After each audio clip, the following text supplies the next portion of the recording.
you've answered this question, but maybe you can give me another example just to reinforce how common this can be for women.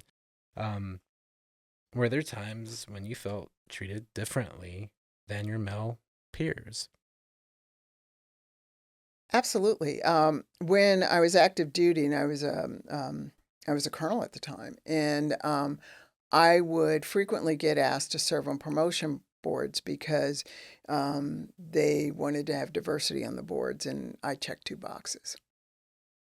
And so at this particular promotion board, the major was introducing people around the table, and they said, Colonel so and so is here because he's this, and this. And then they came to me and they said that I was there because I was a black woman. And I said, excuse me, this these are my credentials and this is why I'm here.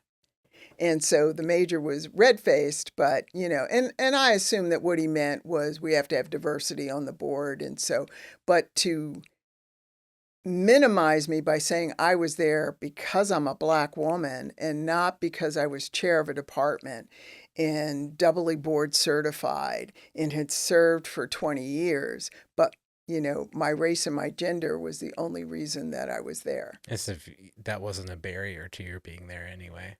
You know, could you talk about a time whenever your identity as a black woman and that perspective that you bring um, helped advocate or, changed maybe the culture of a group in which you were working?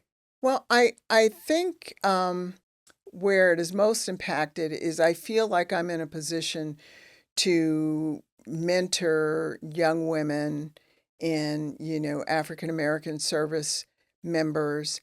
And often I'll get asked the question, well, what was it like to be the only woman or the only African American or the only African American woman? And what I say is, when you're a white male, you're presumed to be competent until you prove yourself competent. When you're a black woman, you're presumed to be incompetent until you prove yourself competent. And those are very different starting places. Hmm. Thank you for sharing that. This is especially true because most women who enlist in the U.S. military today are disproportionately minoritized. So it's important to have women like you at the table. Well, thank you. If I haven't said that already, Thank you. I don't normally express my opinion so much in an interview. This is your space, but I just want to affirm it. Well, I wouldn't have felt free to say these things when I was either active duty or with the federal government. So now I'm Alicia Unleashed. So